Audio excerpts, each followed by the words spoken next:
Good afternoon, everybody. So it's Leanne Barrable here, the Devonshire Shepherdess, and I've got a funny, I don't even know what to call it, a funny tale to tell or a funny thing to share with you today. As per the title of this video, about being running around like a headless chicken.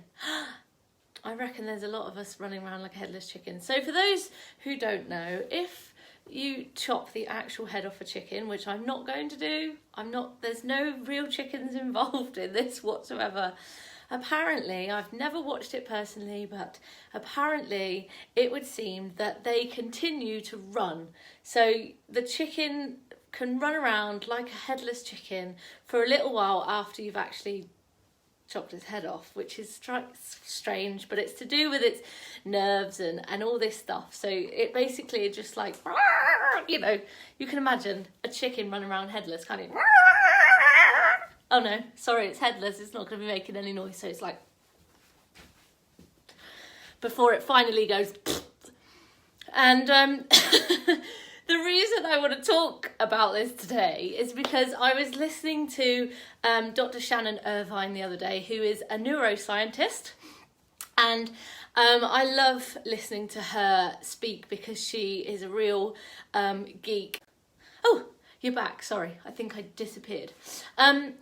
And so I was listening to Dr. Shannon the other day, and she basically said there's something she likes to call severed head syndrome, and it conjures up pictures of I think of half or nearly headless Nick, isn't it, on Harry Potter, and those kind of like things where you know you've got the headless horseman and stuff like that. So she was talking about this severed head condition that she that is to do with our brain, and how we basically when we are in a state, so our brain basically controls everything in our body. It's actually our brain that keeps us alive and keeps us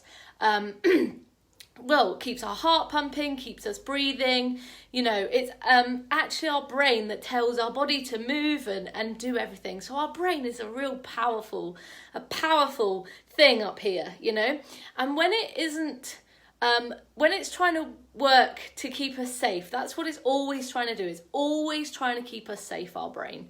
So our brain will literally, it will give us thoughts and feelings to keep us safe, and that is fine. That was originally, it was designed to give us those responses, either so fight, flight, or freeze. So you may have heard this before, but it's your nervous system's way of keeping your physical body safe.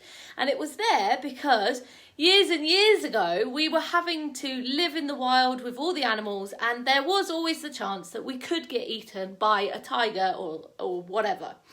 And so we have this amazing thing in our brain that goes, we're either going to fight it, which is what I used to do a lot of when I was younger. I was constantly fighting. We're either going to fly away and run away from the threat, or we're going to freeze. And we're literally just going to stand there, and the chances of getting eaten by a tiger are going to be really, really high. So our body has this amazing ability to keep us safe. The problem is we no longer have those kind of threats. We no longer have those kind of threats. But if we have ever suffered any kind of traumas in our life, and I mean things right from being a child where someone says something that we don't like, or, you know, where our kids have maybe seen stuff that has really harmed them, or anything like that it can happen to us through from being a child into our teens, into our 20s, where we experience these things and they actually become brain traumas. And because our brain doesn't know time, so the gift of time on earth is something that we humans have created so that we can, you know, keep ourselves on track. But actually our brain might be constantly saying, there is a threat. And so it means that our nervous system can constantly be in fight, flight, or freeze. And I was one of these people. I was a person that was always in that fight place from being, you know, as a teenager into my 20s, and still now I go into that place of fight, you know, fight or run away.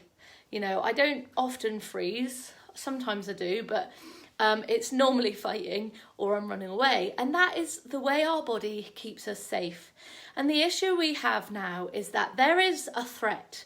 There are multiple threats to all of us at this moment, you know, so we've got the threat of COVID, obviously, that we might catch it, that family might catch it, that people might have already caught it in our families and we've lost them. Or we have the threat of failing at homeschooling our children. We have the threat of, you know, not being able to provide because we've lost our jobs, or whatever the threat is. So at this moment, a lot of us are in this place of, oh my gosh, there is a big threat. And what this actually does is it means that we detach ourselves. So in order to stay alive, our body goes, okay, we will disconnect from our body. So our nervous system can be so like, that our heads, in order to survive, our brain will go, right, we'll just kind of stop from here down. We'll keep everything alive, but we'll stop feeling. We'll stop feeling that pain and that trauma that's coming up inside of us. You know, for me, it was my physical pain.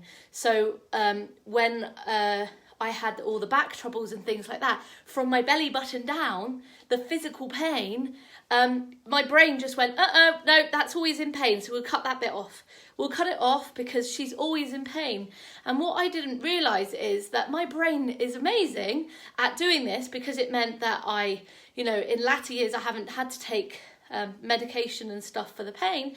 But because I was ignoring it, essentially, I wasn't addressing the pain in the lower part of my body. So it was essentially getting worse. And basically this idea of being a headless chicken is the very fact that in order to survive, to survive, our brains could actually start turning our bodies off from this place down, just to keep us alive, particularly if we've got physical pain, if we're feeling poorly, we're, getting sick. And actually, it can lower our immune system when we're in this fight and flight and freeze. When we're in that place, which a lot of people will be at this moment, it lowers our immune system. And what then happens? We get poorly and we catch things. And that is not helping this whole situation at the moment. So I don't really know where I'm going with this. I do, hang on. So this morning, over the last few weeks, I have been on a course that basically taught me how to breathe. And you would think that I would know how to breathe and I would be able to breathe properly and be able to keep myself alive because I breathe properly. But actually I discovered that I don't breathe properly. And I don't breathe properly because when you've experienced grief or trauma in your life, you actually hold your breath. And you hold your breath so you don't have to feel pain. And for me, so when we feel pain, we don't want to feel it. As a human being, we don't want to feel pain, so we'll actually hold our breath. And we can hold our breath for years, which means that we won't breathe properly ever again. And I discovered that I don't breathe into the top parts of my lungs, and I also don't breathe into the bottom parts of my lungs, right at the back. And I discovered that I didn't breathe into the lower parts, the back of my lungs, when I was lying on my front doing this breathing, it's nothing dodgy, doing this breathing exercise that was the teacher was saying about, and I breathed into a part of my lungs I don't think I'd breathed into for a long time. And I realised that when I breathe into the bottom back part of my lungs, it actually released the physical pain in my lower back. And because I've been trying to ignore this physical pain because it's come from a lot of emotional and mental pain, my physical pain, because I honestly believe that if we have a lot of emotional trauma and mental trauma going on, it causes physical pain and physical issues in the body. So because I had a lot of emotional and mental pain that I wasn't processing, it had gone to my lower back. And in order for my body to keep itself safe and to keep surviving, it essentially turned off the bottom part of my body so that I didn't feel the pain anymore. And then when I was doing this breathing exercise, I discovered when I breathed into the bottom, like very deep parts of my back, right at the back here, the lower back, actually, the pain went. So I ended up in this place of, wow, that's amazing. So what else is my breathing stopping me, do? And I've just, for the last few Sundays, every morning on a Sunday, I've been doing basically a breathing course and just reconnecting with my body and realising that I've been so disconnected from my physical body for so long that it's no wonder it was screaming at me. It was screaming, and our physical bodies will scream at us until we do something about it. And all the time, our bodies are in this fight, flight and freeze. It lowers our immune system and it increases our chances of getting poorly. And I honestly believe that this is not helping in this situation at the moment, and that, everybody is in this place of, there's this element of fight, flight and freeze going on, where the part of our brain that keeps us safe is going, there is a threat, because the threat is real, because the threat is on telly every single day and we can't get away from what is going on. But what we can do is start to re-engage with ourselves, start to do things for ourselves, start to look after ourselves, start to have time and make time for ourselves. There will never be time if you don't make it for yourself. There will always be something else, but at this very moment, you need to make time for yourself, because your children and your family need you to be in the place where you feel okay. And this is what I've been doing. I've been reattaching my head to my body. So I'm no longer running around like a headless chicken, completely unaware of what's going on in my body, which is why it had this major breakdown when I was 25 and literally just went, I cannot do this anymore, Leanne. You are ignoring all of the signs. You are not listening to me when I'm saying that you've got mental and emotional stuff that you need to process, and you're ignoring me, and I cannot do it anymore. And so my physical body just went pfft. And I honestly believe that happened for a reason. And that time in my life was not the best of times, but standing here now, I can see that I'm such a better version of myself, because I am learning to reattach my head to my body, and like this morning, just becoming aware of what's going on in my physical body. And it's so interesting, get intrigued about yourself as a human being. Who are you? What is your purpose? What were you created to do? What do you love to do and you never do it anymore? What is that thing that really lights you up?